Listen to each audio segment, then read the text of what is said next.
The following is brought to you by the Starfleet Podcast Network, SPN The Spin.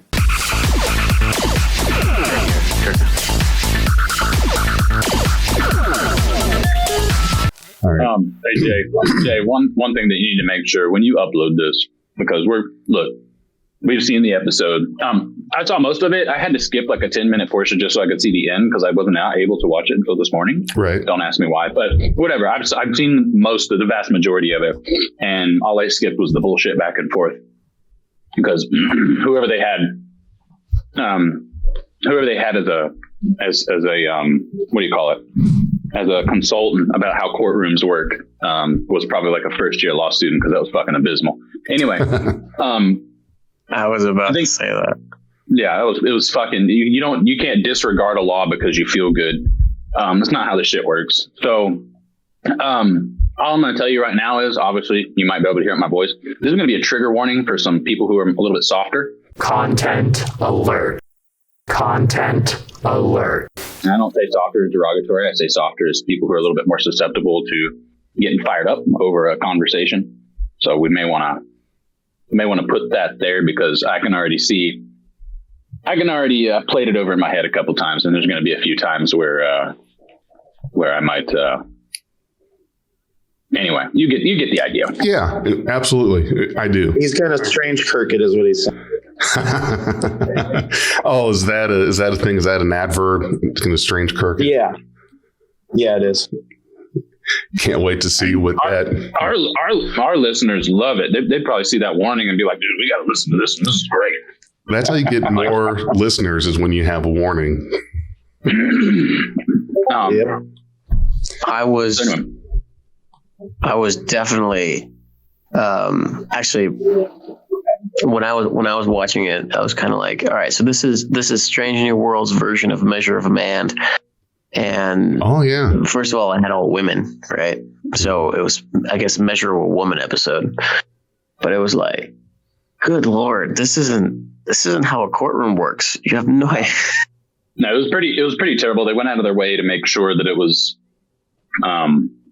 anyway, it was very obvious what they did. It wasn't even it was so cookie cutter that it was just not, it was very Discovery-esque. I'm going to put it to you that way. So those who know me know that I'm going to have some stuff to say about it.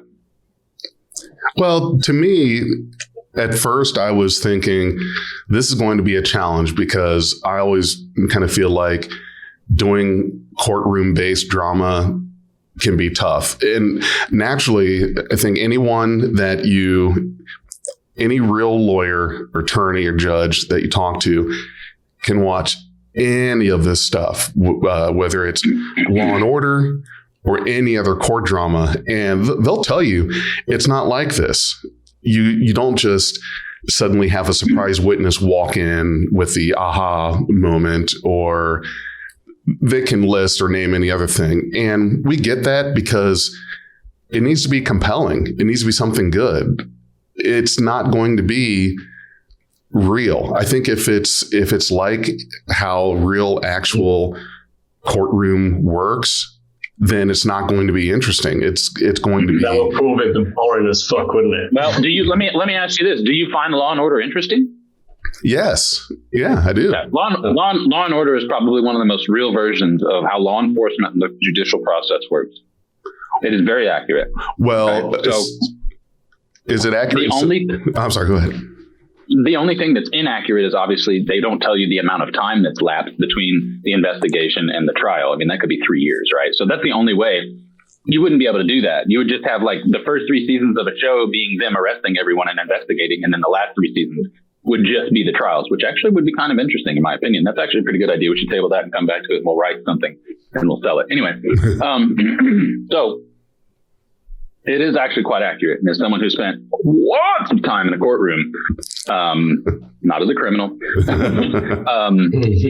as the accused, but both in criminal and civil court, I can tell you that Law and Order is probably one of the most accurate depictions within the realm that it stays in entertainment. And by the way, if you've ever seen a real court case, most of your courts, if you ever have time, most courts are publicly accessible. So you can just go in and sit and watch it. I invite you to go into like a traffic court and just listen to some of this shit. It is more entertaining than anything that you're going to find that you'll be able to stream. I guarantee it. Anyway, Really? yeah. Oh yeah. Wouldn't that be a nice hobby? Is to like, Jay, what are you going to do today? I'm going to go to a courtroom and just chill. Dude, we had an old Shout guy. objection and things like that from the back. We had an old guy. Let me clarify, Spanner. American courts, UK courts don't put up with the same. They don't allow people to do the things that lawyers do here. They don't put up with the same theatrical bullshit that they put up with. We call them solicitors, which I always think sounds a bit more well solicitatious. What I'm saying is it's still very much pomp and circumstance kind of thing in the vast majority of UK. Because one of my buddies he was a police officer, right? And so like the lawyers yelling at each other and all this stuff, they don't put up with those types of things in the vast majority of the courts over there. It's very unprofessional and you'll lose your license. And so it's always interesting. A buddy of mine, I invited him to, he was talking about it. I said, dude, just show up. I got to go to court on this day. I said, show up, man. It's interesting. So he actually did. He shows up, he gets done and he goes, how are these lawyers still allowed in this courtroom? And I said, what do you mean? He was like, they're raising their voice and slapping things and there's all this theatrical William Shatner shit. He's like, what? He said, how are they allowed to do that? I said, are they not allowed to do that over there? He goes, oh God, no. He said, they'll kick you out. And, like the first time might be a warning, but after that, they'll contact I don't know, whatever they call it over there. But like over here, we have like the Bar Association for the lawyers. They'll like get your license suspended and you can't do all those things. And I was like, well, that's how a court probably should be run. But yeah, you're probably not allowed to go to the gentleman's club afterwards either if you start any of that nonsense, Mullen. Well, I feel like the difference between the gentlemen's clubs over there and here, one of them involves a nice velvet chair and a smoking jacket, and over here you got Cassandra with her grocery bag belly and her 48 kids. I think we probably have those too, and I imagine there are a good number of lawyers in them. But I'm thinking more of the second one with the wood panel walls and things like that. Wood panel. Anyway, that's great. Yeah, and a nice GMT. Yeah. So, lunch. With what I want to talk about with the episode, so it's season 2, episode 2. I'm trying to recall the name off the top of my head. I should have had it pulled up on my phone because it's a Latin phrase that gets explained. Astra per aspera, something like that. It's something like that, yeah. That sounds right. It's something about it has something to do with the stars or the planets or some shit. I can't remember. Obviously, Astra, right? Stars through yeah. Through something to reach the stars. I can't remember. My Latin's pretty terrible, but we all know what Astra means. Damn it. Yes. All I know is e pluribus unum because it's on a dollar bill. I don't know what it actually means. I know those words are there. Pretty sure. Okay, so we've learned today that Big J does not play about his money. I don't know what the Latin means on it, but sometimes you just need something to read. Hold on just a moment. Megan was just on and gone. So can those of us, I think, that are, have permissions for being on the stage can put themselves on the stage if they want. Is that right? Yeah. Really quick, Jay, have you actually started yet? Oh yeah. I've been recording. This is all going in. We do it raw. I mean, live. Fuck it, we do it live. Who else? What I'm going to say is, because I didn't know if you were starting. I was going to say I can give whoever needs permission. Okay. As long as it's anyone in our command staff group. Yeah, that's what I'm saying. Like we already have it. Dag needs permission. Well, let me get into the episode some more. What I really found interesting and really liked about this particular courtroom drama is it matched up so much with our real world today and what we're dealing with. And if this were something that were to really happen in the future, it would be a shame to see that really not a lot has changed since now when it comes to being fearful of anyone who is different, treating them differently. So for anyone who hasn't seen the episode, at the end of last season, we found out that number one, character Una Chin Riley, is actually an Illyrian. And what they do is part of their culture is genetic modification. And the Federation is really, they have laws against augmentation, genetic alteration. And this all stems from the eugenics wars that happened in the mid-90s in universe. So essentially, you have the people that are, not only is it against the law, it's against their laws to have these genetic modifications, but the way that they're treated, I really felt like it's how we treat people today. If you're different, if you're not like everyone else, if you don't conform to whatever the majority says is normal or is right. And the Illyrians basically went through fear, persecution. It's so bad that they have to hide their identity if they're not on their home world. And there was a colony that was talked about in the episode where things were so bad with them that they had to have two different cities. Like, here are the normal accepted people, and then over here are the Illyrians, the genetically modified people. And it's the kind of thing that made me think about in our history in the 50s, of course, with the races, with black and white. You had your black only locations or places, whites only.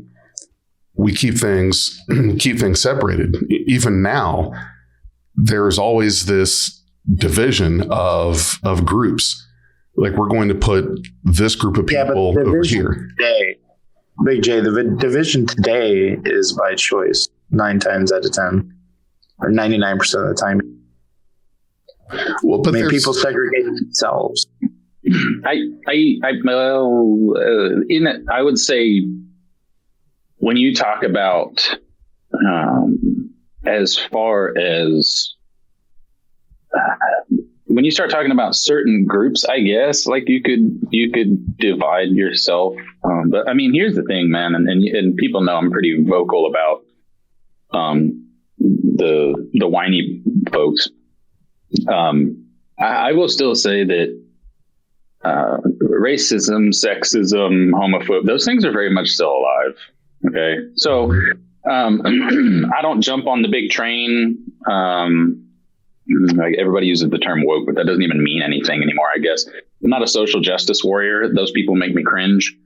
And they should cringe as well. And shut up most of the time. But I think pretending that those things don't exist because you might not necessarily see it in your day-to-day life is, just dishonest. I will say this, and then we can move on from that. There was once a study that they did. Excuse me. Sorry. They once did a study, and I'll try to get that information. I can't remember but it does stick in my head. And what happened was that they took these people, and they might have been all women, they might not have been, but anyway, what they did was they wanted to test discrimination based on like facial disfigurement. So what they did is they put all these women or men in a makeup room or something, and they gave them all like these artificial facial scarring and stuff like that, right? Mm-hmm. Then before they would go into these mock interviews, they would say, "Oh, hey, hold on a minute, it's not. Let me touch it up." And what they would do is they would actually remove it and not have any mirrors or anything like that. And they would remove the scar. So when they were going in there, they were just looking normal, as normal in air quotes as, that you would imagine. And I think every single one of them reported heavy bias toward their facial scarring when there was no scarring present. And I think the moral of the story is there. If you in your brain perceive yourself as a victim, you will always find how to interpret that from your surroundings. So I will say that, and that probably goes along a little bit more with what Handy's saying. If you want to be a victim, it won't take much to find the source or reasoning, right? You'll be able to connect those dots a lot easier in your head. So, what you perceive is not always fact. Your feelings can be wrong. And I think that's something that people don't ever want to say, but you can feel something and be completely wrong about the situation. It almost feels like today's agenda is my feelings are legitimate regardless if they're right or wrong. There is no right or wrong. A feeling is, and everybody should respect everybody's feeling. Well, I don't want to get into the weeds. I was just throwing that out there. So. Sorry. Well, I think to me personally, well, first, before I say what's in the idea that I have based off of what you said, Strange Kirk, with choosing to segregate yourself, Spanner, let me hear what you think first. I'm interested in what your take is on this whole thing as we start. I mean, I'm sure we're going to deep dive a little more, but what was your impression in watching this episode and how it compares to how things are now? I think it's a good approach for any writer to try and you want to engage your audience, so they could invent all kinds of issues that might well happen in the 24th century, and we would probably enjoy them because we love Star Trek, but it's hard to really relate to. So I like that they've made the effort to connect with what's going on in Strange New Worlds. And this week it was, as you said, segregation. It was prejudice. And next week it will be something else, won't it? They will pick a different theme, but they will do it in a way that's topical now. That goes right back to TOS. That's just, in my feeling, is just good writing. I think perhaps where this fell down this week was they were a little bit on the nose about the whole thing. They kind of really over-explained it. Like, they didn't give us, the audience, enough credit to connect the dots between the prejudices of the 24th century and is it 23rd? 23, I think, maybe. We're in the 23rd. Yeah, we're in the 23rd. But they didn't quite give us enough credit to be able to easily connect the dots between the prejudices of the 23rd century and the prejudices of today. And I felt like they sort of really used a sledgehammer to crack that walnut. And that does, and then that grates on people's nerves. So I think it's okay. I'm glad that they did make that effort. I think they just maybe hammed it up a bit too much. Which then, as I say, that's enough to then start getting on your nerves a little bit. Like, yeah, okay, we get it. There's still prejudice in the 23rd century. Give us a bit more credit, I think, to be able to see what you're saying. I gave up on the Orville Series 3 because every one of their episodes, they were just speechifying so bad. And they were good episodes, or they would have been, but they were on a 3-story soapbox the whole time, and you kind of feel like you've been lectured then at the end of it, as opposed to taking part, which is why they draw these parallels, because then we're taking part in the episode. But you go too far and you're being lectured, and nobody really wants that, do they? That's probably one of the best explanations I've ever heard, so I just want to pause and give everybody a minute to digest that, because that was actually an extremely excellent point. One of the best. I am profound as balls. I like it. Understandable. I like the liberal use of balls there.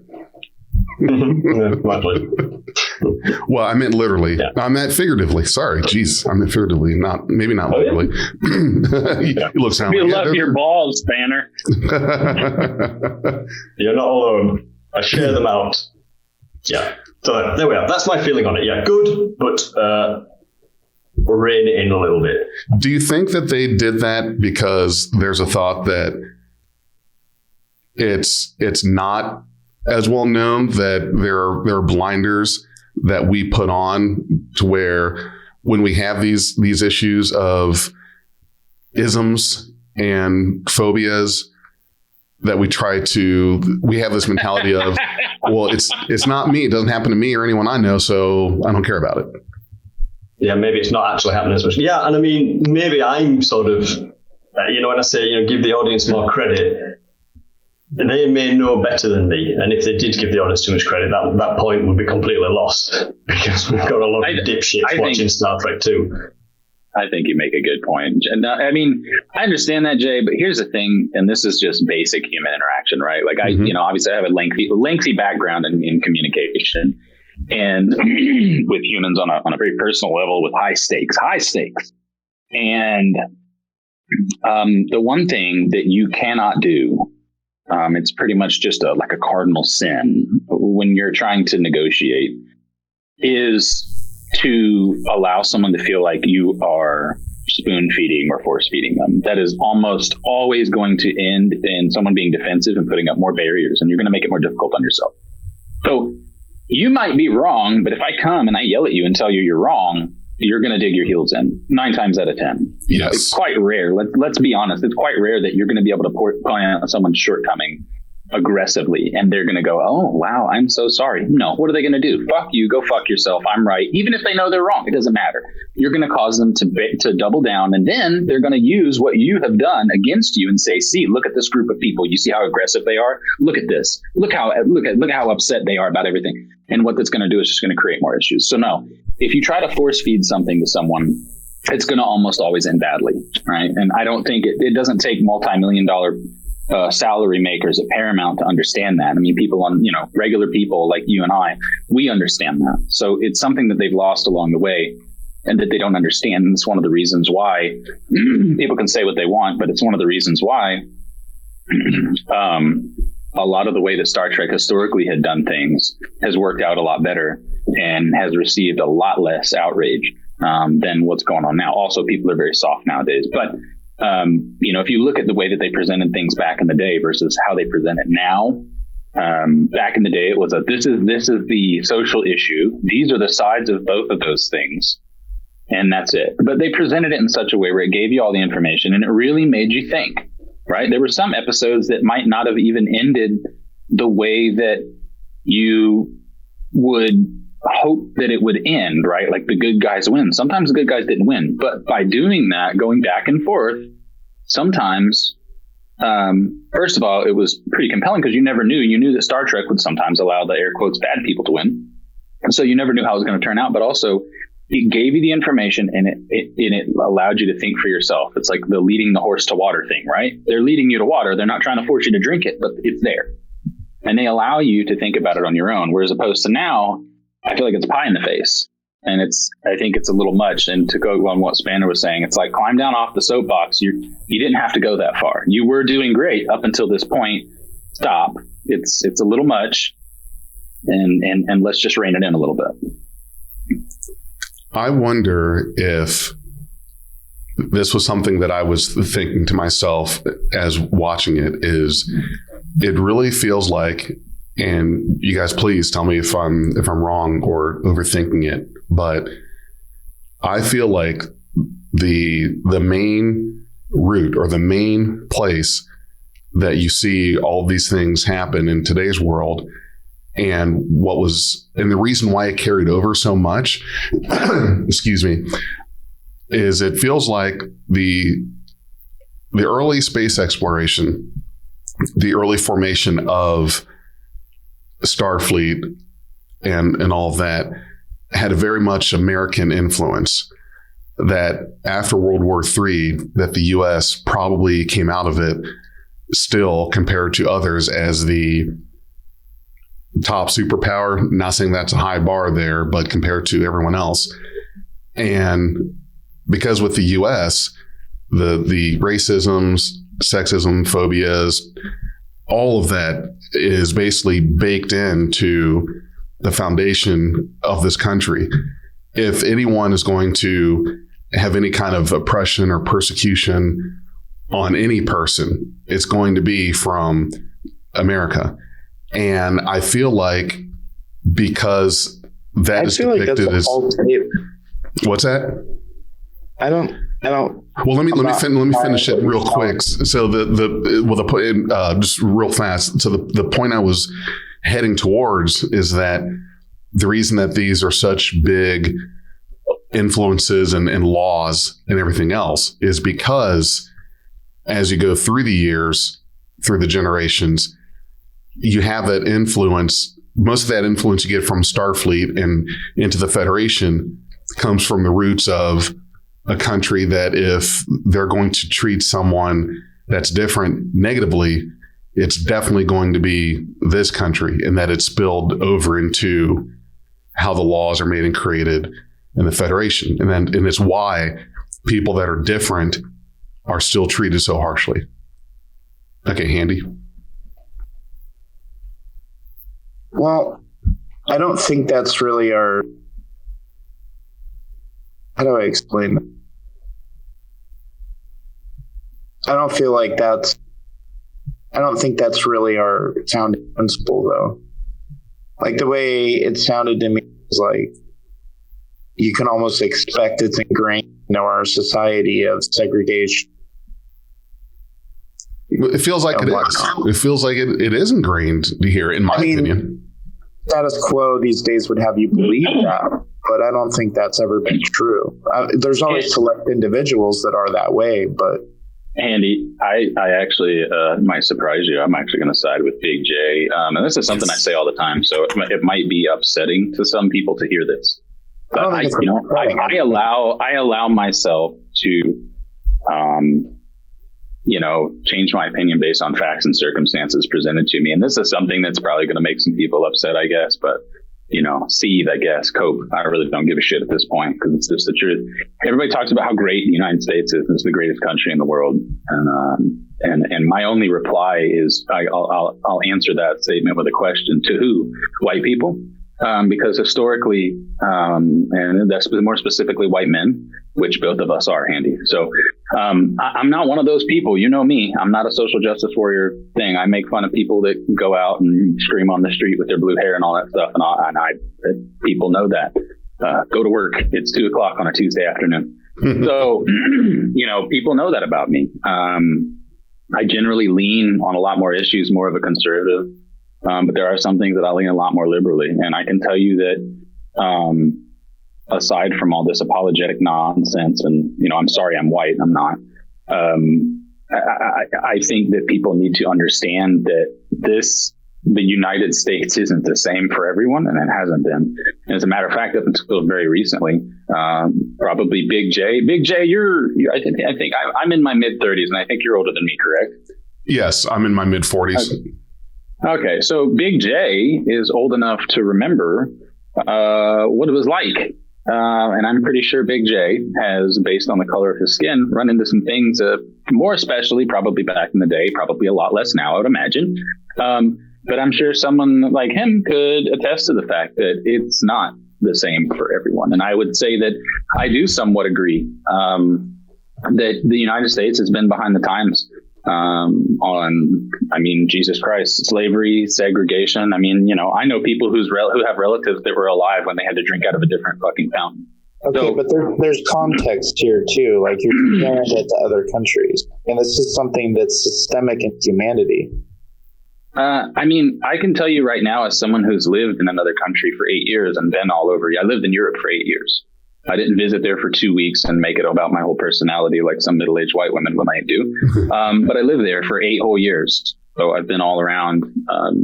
And I can tell you that racism does exist to a degree. However, what many people perceive as racism is actually more xenophobia. I was just going to say that. So I would say that that's the thing. For example, I lived in Germany for a long time. Look, man, there's not a lot of black people in Germany. Okay. So right. Your chances of running into there's not a lot of black people in Germany. And a lot of the times, if you run into someone there, it's because, at least in my experience, and of course, this was back in the 90s and early 2000s. If you do, it's because one of the parents may have been a black person from a different country.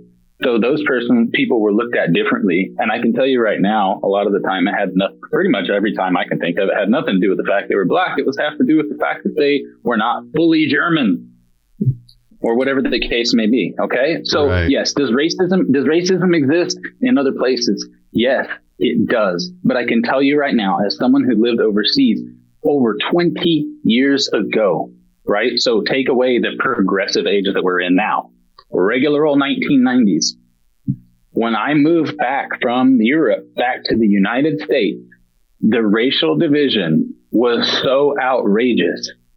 It almost gave me anxiety. I wasn't used to it. So I think that Big J is absolutely onto something. I think he's 100% correct. And I know it sounds kind of strange to people that know me, but we're talking the difference of 20 years. Like, this is nothing. And, you know, not every society or country is going to change their ways at the exact same time. I mean, but as you speak as a whole, humanity has always struggled with not accepting something different for many different reasons, whether it's look, or whether it's the way people act, or their mental capacity, or all kinds of reasons. And I believe wholeheartedly that would follow into the 23rd, 4th, 25th, 26th degree. However, the United States is the one that is now behind the times as far as equality. Absolutely. Well, look at it. If it makes you feel any better, the British are incredibly prejudiced about all kinds of crazy things. So, you know, we are we're not ahead of the Americans. We're close behind. And I as somebody who's also traveled, I've never lived elsewhere, but I've traveled. Not a lot. I'm not well traveled, I wouldn't say, but I've gone to lots of different countries. And the fact is you're going to get treated differently depending on where you're from, no matter where you go. Just a fact. Till you integrate, and people can't tell much different, you know, or can't peg where you're from, you're going to get treated differently. Just simple fact. Well, I think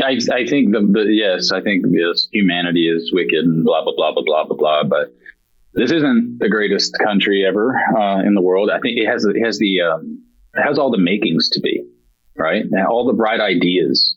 The execution is shit, and has been shit for quite some time. So I think the point that Big J was making, Jay, please, I'm not trying to put words in your mouth, so please feel free to correct me. I'm just trying to maybe word it a little differently for people that might not understand this, that because we are so behind the times, and because you're right, I mean, the head of Starfleet, you know, Starfleet's in San Francisco. Why wouldn't it be in London? Why wouldn't it be in Beijing? Why wouldn't it be in, you know, fucking Cambodia somewhere, right? Why? Right. Because, you know, of course, it's got to be in the U.S., right? Of course. So all these important things are in the U.S., you know, and in the Kelvin timeline, they gave London a little bit. Yeah, there's this place in London over here. Look, see, there's something over there. All right, fuck them. We're back to the U.S., San Francisco, baby. All right. So I think because it is very, as you said, U.S.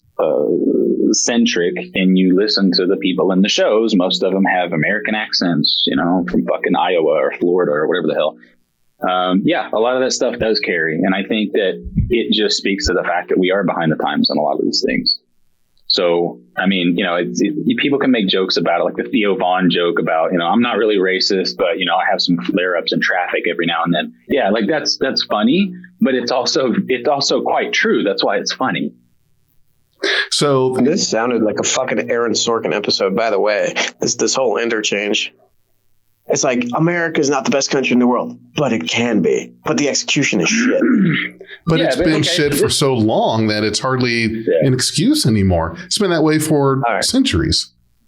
Can I pivot back to the episode? Because I'm more curious about the actual episode itself, not the execution of the episode. But I've been trying to rack my fucking brain, figuring out where the fuck do we, besides Strange New Worlds, where the fuck did we even say that Illyrians were genetically modified to begin with? Because as far as I remember, they only appeared in one tiny episode in Enterprise during the Delphic Expanse. And, you know, Damar's actor was the main one on the ship, and they effectively helped Enterprise, and then they got raided for their warp coils. That Enterprise can go back and save their planet. So with this whole thing about genetically modified humans, I was like, I had to go back to the first season episode where she figured out that she was Illyrian. Then I had to go back to the Enterprise episode, and they mentioned that they were genetically modified. Not that I remember. Were those the same Illyrians, or was it just reuse the name? Or I would imagine they reused the name because they actually look different. They had the whole forehead ridges thing that looked like yes. I think whatever. They're two completely different. It's kind of a case of, I don't know if it was intentional or no, it's probably by accident, is that in the Strange New Worlds writers, hey, we'll call this race Illyrians. And then when it's too late, somebody brings up, oh, hey, wait a minute. Those are the guys in Enterprise that did what you just said. And it's like, oh, well, we fucked ourselves. I mean, the Illyrians were of Greek origin, right? It's a Greek tragedy, right? So obviously you take your sources where you can. But yeah, no, if you look at Memory Alpha, it lumps the two together.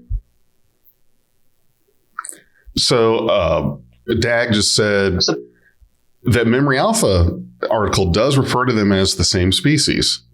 So I suppose they did establish that we have modified and unmodified Illyrians in this episode. That's true. I think so. Yeah, we could say that. Again, Strange New Worlds and New Trek treats canon as guidelines, not as actual kind of barriers. Because I don't know if anybody noticed that throwaway line in the episode. It's like, La'an, are you any relation to Khan Noonien Singh? Like, yes. And then they just cut off that line of questioning.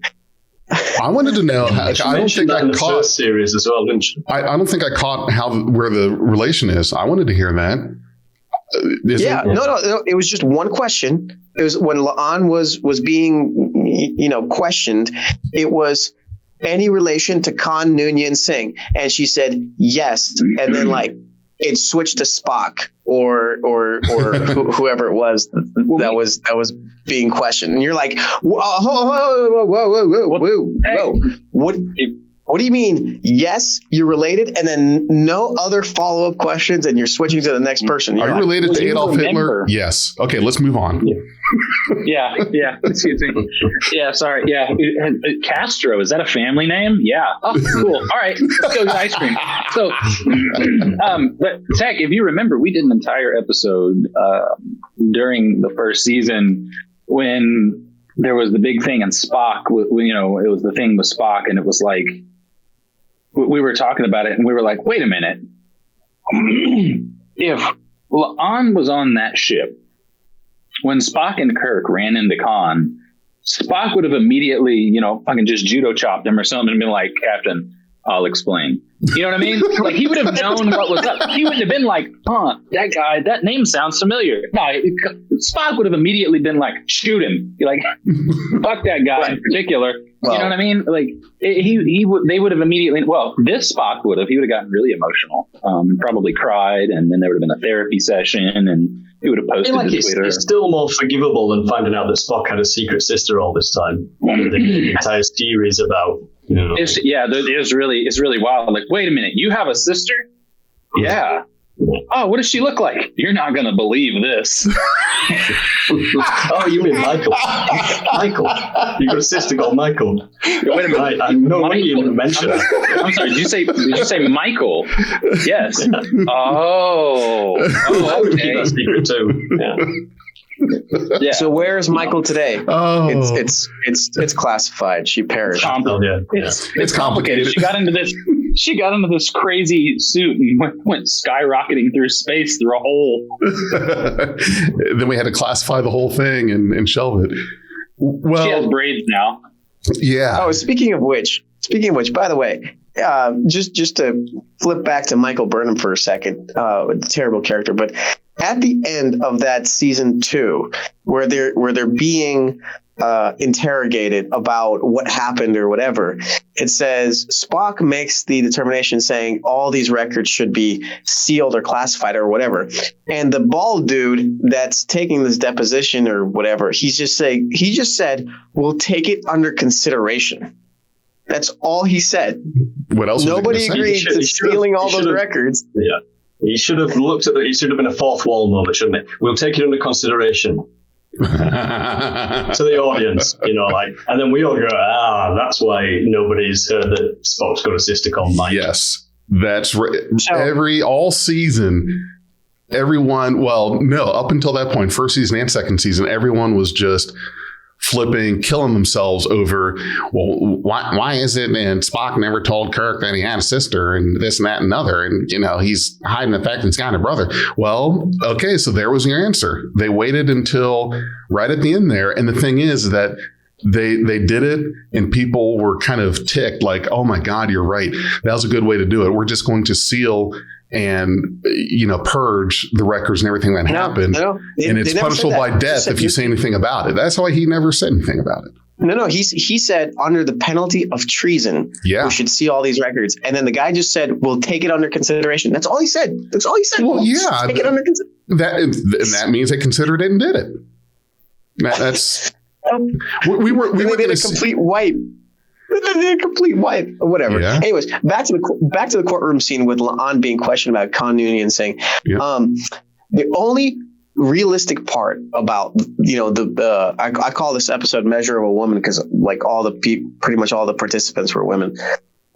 This "Measure of a Woman" episode was the Vulcan co-counsel. That was the most realistic part of this whole thing. He comes up to Una Chin Riley and says, "When did Captain Pike knew of this? Because if he knew this before your arrest, then it's considered a conspiracy, and it's a much bigger issue." That's the only true fucking thing about that entire episode, is that now you're actually inviting more charges to be brought to you because of you breaking the law, right? And pile it on, and then right? everything else, Yeah, exactly. You are under oath. Being asked questions, and if you choose, first of all, I don't understand why you can't choose to deny, because don't we have this whole self-incrimination thing? I wonder what happened with the Fifth Amendment by then, or any of the amendments. Yeah. The Constitution is still even valid. She could have pled the Fifth, but maybe that's not a thing anymore. I don't know. You're right; it's not a thing, and Starfleet. This whole episode.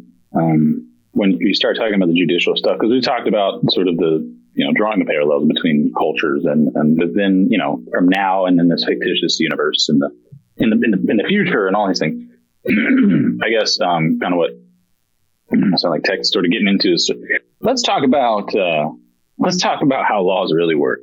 Okay. First of all, if you're going to challenge a law, those laws are challenged through a series of appeals, right? The lowest court that handles that case isn't going to be the one that's going to make a decision on the law. Okay. So for example, if let's say someone's charged with a crime and it's going to be held, it's a misdemeanor, so it's held in a municipal court or, the lower court, right? City court. You're not going to be able to challenge the validity of a law in that court. That's not where it happens, right? What happens is you appeal it up until you reach, either an appeals court who challenges that, or all the way up until a Supreme Court, whether it be a state Supreme Court, because the state Supreme Court can also do that with state law, or the Supreme Court of the United States. And that's how our laws work. And if I'm not mistaken, Spanner, I think the court system over there is very similar. There is a higher court where things can be challenged, the law can be challenged, right? You have like the whatever court, you have the Crown Court, and then it goes up, and then it goes up until you act. The look on Spanner's face, so no, you get what you get. You get what you get, and don't throw a fit. If you go to court in Britain, just try not to be poor. Just don't be poor. It's easy. It's easy. Just try your hardest to not be poor. Anyway, so let me read this. Hold on, real quick. So this is from Dag in our audience.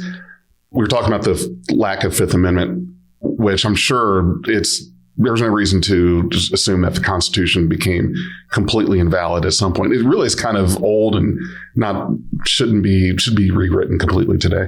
So he said the seventh guarantee of the Constitution of the United Federation of Planets protected all Federation citizens from being compelled to give self-incriminating testimony in legal proceedings.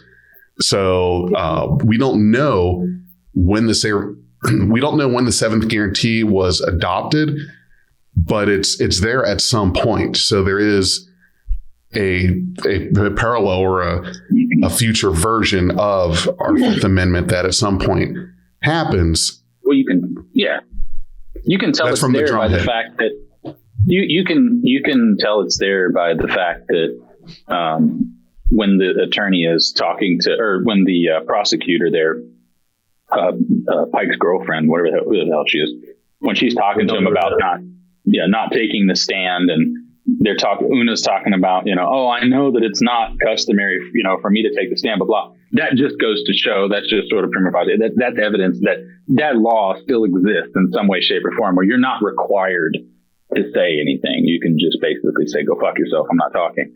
And so, I mean, we know that exists. Mm-hmm. But my whole point is that a court, and first of all, some military tribunal, a court martial is not going to be where a law is decided. So I just want people, if you don't understand, that's not going to happen. Sergeant so-and-so in the Army isn't going to get court-martialed, and they're going to go and be like, you know what, this law is unjust. And they did kind of touch on that a little bit, where, the woman, the judge advocate, whatever her name was, she was like, yeah, this isn't, she kind of touched on it, this isn't really for us to decide. But then was like, yeah, you're not guilty of all charges. The fuck are you talking about? She's literally guilty of all those charges. She lied. She did all those things.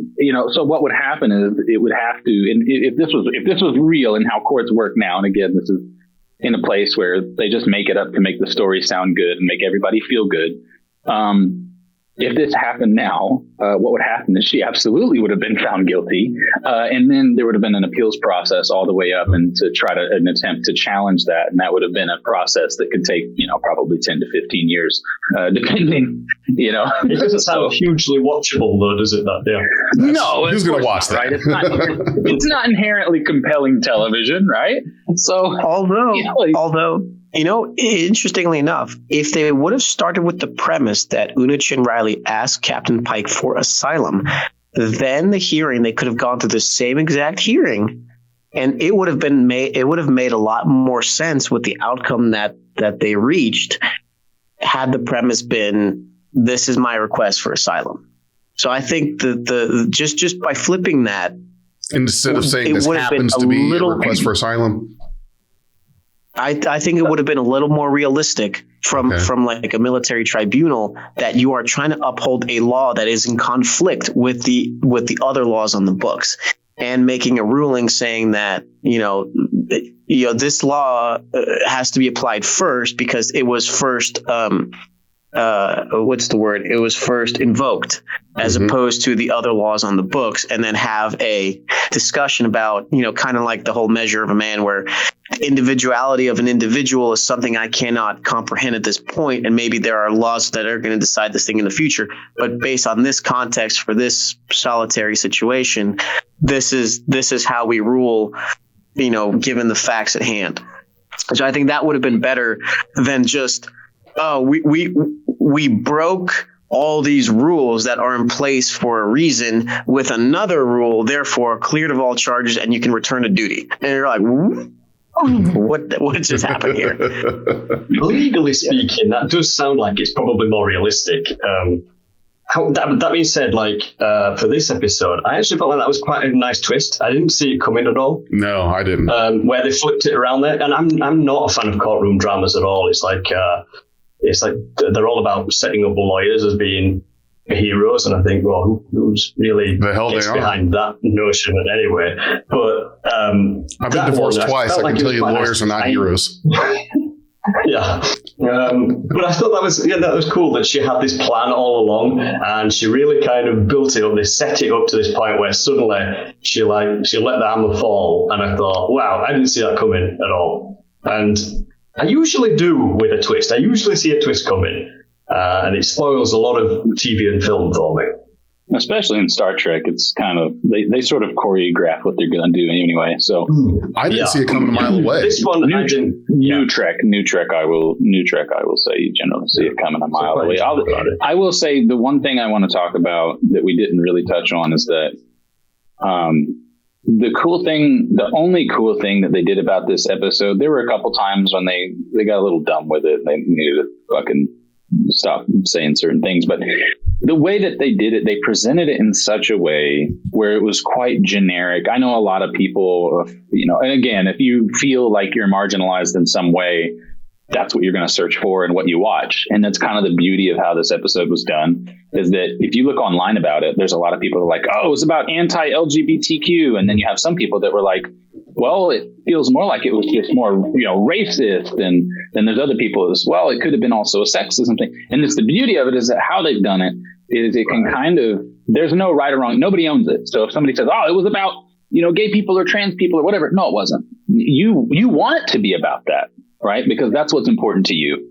But that's really actually not what it was solely about. You know what it was about? It was about whatever you wanted it to be about. Okay. So it was about speaking to the injustices that so many different types of people face. So I do want to say that I think that was done pretty well, in my opinion. And that they didn't just make it about it wasn't really a single issue. It was more like of a generic template of people who have just been unjustly treated and discriminated against and things like that. So I think I may have sort of blinkered myself a little with this feeling that they were lecturing a little bit and they were pushing it too hard. But that's a really good point. It was something that would relate to pretty much any form of prejudice that people currently feel, which is good. That's actually well done, isn't it? Yeah, and that's good writing. So you could take this episode and this trial and relate it to whatever you're going through, whatever your history has been. And just real quick, I looked up. I wanted to make sure I had the acronym correct. We were talking about how much of an influence that we feel that America's isms and phobias played into the future now with the Federation. Starfleet ships are still going by USS, which stands for United States Ship. So any and every time in every ship in Starfleet, USS in the name, they're still going off of, this is very plainly obvious that the foundation of Starfleet, which is the primary influence on the Federation, is based off of America. And that doesn't mean that's a good thing.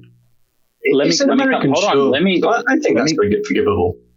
I think you also might be missing something else. USS can stand for United States Ship. It can also stand for United Starfleet Ship. You bastard.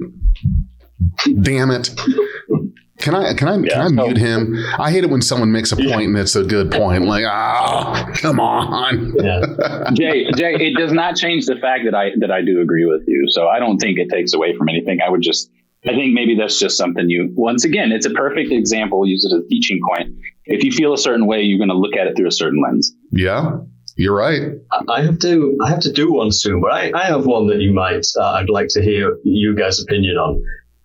As I say, I'm not that well versed with courtroom dramas, but the ones, when I do see it, which is usually a courtroom scene in another kind of show, the lawyers always seem to try and ingratiate themselves to either the judge or the jury, right?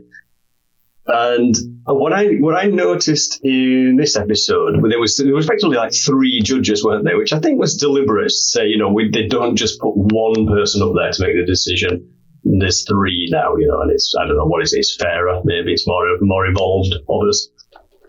Anyway, one of them was Tellarite, wasn't it? Did you notice there was Tellarite there? Tellarite. Yeah. Now, if you were a lawyer in that courtroom and you're thinking, I want to ingratiate myself to the judges here, the way to be polite to a Tellarite is to insult them. So how would it play if you got up in the courtroom and said, my lords, ladies, gentlemen, my lord, may I address the pig-faced fucker at the end there? Because you're actually trying to get the Tellarite on your side. And if you said to him, thank you very much, my lord, he might take that as an offense because you're supposed to insult Tellarites. So if you say, the attorney thinks I'm right now. The attorney literally insulted all of Starfleet. So... Mm-hmm. I mean, she was basically like, you guys suck ass. You're archaic. Go fuck yourself. And he was probably over there like, man, I think I felt my dick move. Maybe that's what tipped the scales. That could be what tipped the scales. She noticed that, okay, we've got a Tellarite on here, on the bench. I'm gonna have to like kick this, like hoof this guy in the nuts in order for him to sort of take my side. Well, the worst part is you have a Vulcan on the other side who feels deeply offended for using that kind of language. But the Tellarites like, yeah, it's all good. I totally get it. It's good. So the judge in the middle kind of had the demon and the angel on each shoulder, didn't you? Yes. Why didn't they have an Andorian? Yeah, if they're going to have... Well, I think the Andorian could sort of be the whole point, I think, in that one was to have three different ways of going about things. Obviously, humans are very emotional beings, right? And they operate more off emotions. The Tellarites are definitely very blunt, type of people. They're in such a way that it's very offensive. And then the Vulcan's supposed to be more of a logical, put emotion aside. So I think the whole point was to have three different types of personalities there. And I think you could have interchanged any of them. You could have thrown an Andorian in for the Tellarite or whatever the case may be, and you would have had three different viewpoints. And I think that was the whole point. Okay. Gotcha. It wasn't really communicated, by the way. Like they never really communicated all three of their opinions so that you could see what they were discussing. They were just there. It's a tribunal. By the way, they had some fun with that, couldn't they? Yeah, they could have had some fun with that, couldn't they? Like disagreement between them all based on the species. They could have also, like a little maybe 45 minute to a minute segment of them in like the chambers going back and forth about, you go fuck yourself. That's illogical. My dick's not long enough, or whatever. Whatever the Vulcan would say. So I mean, whatever. He probably wouldn't use the term dick. He'd probably use penis or whatever. So I think that would have been a pretty good thing. But also the important thing is that remember why there are, just to kind of circle back to why they do it. Remember there are three judges because you need to be able to have a tiebreaker if there are differing viewpoints. So. Yeah, that's why there's seven justices, and Now, is this a criminal proceeding or a civil proceeding? Because you don't say guilty in a civil proceeding; you say liable. Well, it was a court martial, so it would have been criminal. Yeah. Okay, all right. Was it technically considered a court martial? No, they said it was a court martial. Oh, they said it was a court martial. She's like, yeah, this is the court martial for Commander Una Chen Riley, not for Admiral April.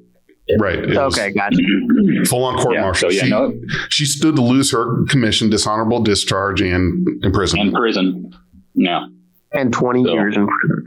Yeah, in a penal colony. Penal, whatever that means. Anytime get them off planet. Yeah. Anytime I ever hear of penal colony, the first thing I think of is penile. So, yeah, he's a dick. We sentence you to this sausage fest on Rurapente. Oh man, there was something I was going to say, and I forgot. We start talking about dicks, and you lost it. I forgot everything then. I think it had, I don't know. I'm sure I'll think of it in a little bit here, hopefully. But I thought I had a good point. Maybe I did. Maybe I didn't. Who knows? Do we still like the show thus far? I do. I really do. I'm just going to say I really, really enjoy Strange New Worlds. And in going into this season, I was really excited about it because last season it felt like every episode was very strong, and I had a very hard time picking out one that I would say was kind of a weak episode.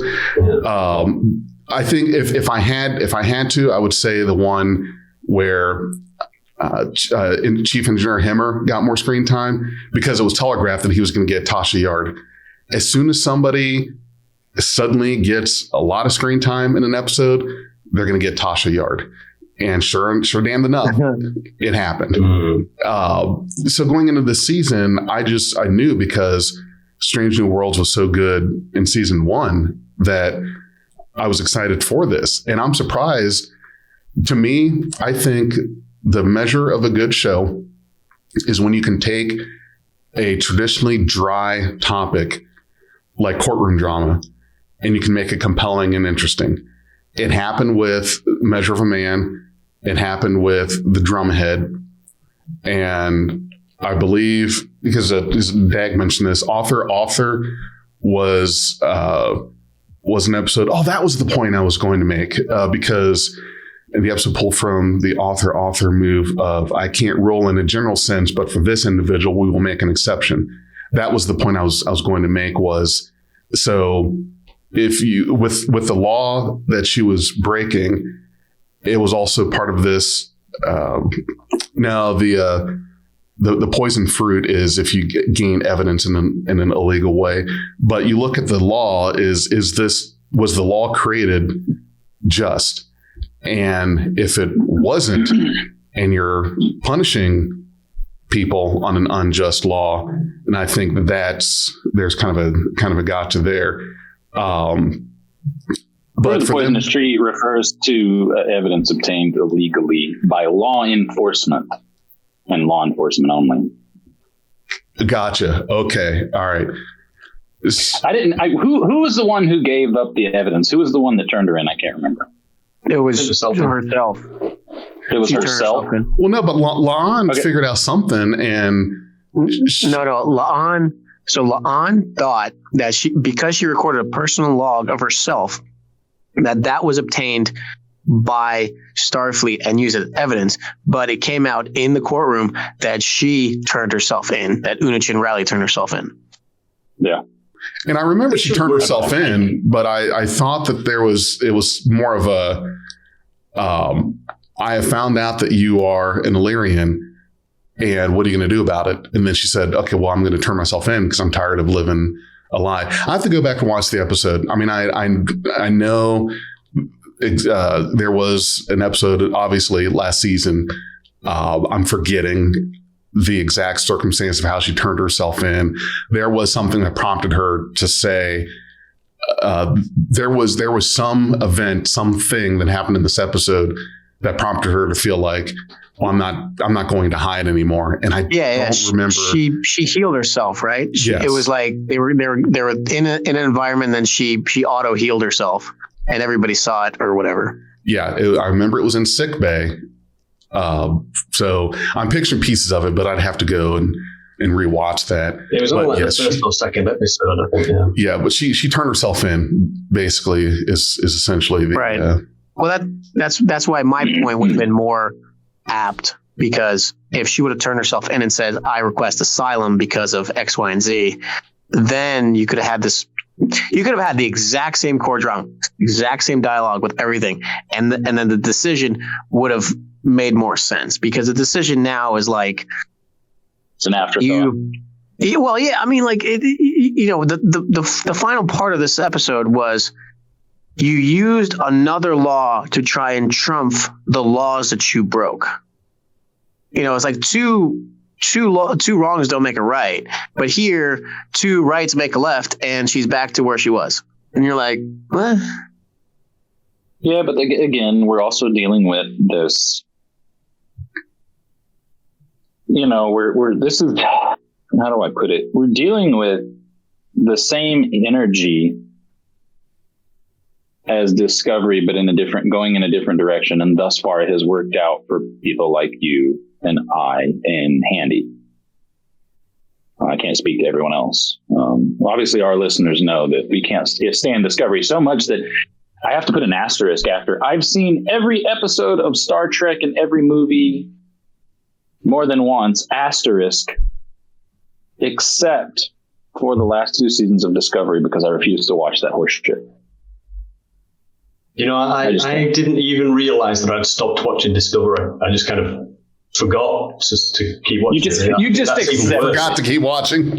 No, I got to like maybe halfway through the 3rd series or something, and it just I just stopped stealing it off the internet, and I don't know. I just suddenly thought, well, I watched Discovery for a long time, because I guess I just got bored and drifted away from it, and that's actually worse than deliberately not watching it. I think that's how little I think of Discovery. It's I didn't even notice that I wasn't watching it. Or you get to where you kind of have to make yourself keep watching it because 1, you're completist, or 2, because you do a podcast that does some of that stuff. That was why I still watch Lower Decks. Lower Decks is, for me, the reason I stay with it is because, well, I watch all Star Trek. That's just my thing. I want to keep current. I think it's kind of an OCD thing also. Like I'm not going to miss an episode of Star Trek, even though I kind of want to with that one. Sorry. Huh? You kind of hope that the worst episode of Star Trek is still better than the best episode of insert your insert show. This, yeah. So there is some reason to keep watching there. Lower Deck's pretty good. I was just saying Lower Deck's pretty good. Why don't you like it? Well, so here's why. I feel like Lower Decks is mainly a reference show and an in-joke show. It used to be, at first, I thought it was pretty cool. Okay, how they're making these references to past Star Trek and characters, whatnot. I really liked how they made the animated series so canon that there's no denying it now. Because the animated series was always kind of, even Roddenberry at one point said that this is apocryphal, this is its own thing. And I guess kind of went back on that. And there was some debate on whether or not the animated series was canon or not. And Lower Decks did it a service by basically, yes, it is. These are the things we're pulling from the animated series. So anyway, with Lower Decks, it felt like it was just rehashing the stale old chestnut of we're going to reference Kirk and Spock and this incident and that. But I will tell you, when the show really jumped the shark, and when I really said, I wish I could stop watching this, but I can't because of just being a completionist and because of podcasting and everything else, was the episode with Peanut Hamper and the bird. Yeah, the bird. You guys probably knew as soon as I said Peanut Hamper, you knew where I was going to end that. Peanut Hamper is a floating fleshlight. That episode, see, that makes me like angry. It was such a bad episode. It was. Let me just tell you how bad it was, in my opinion.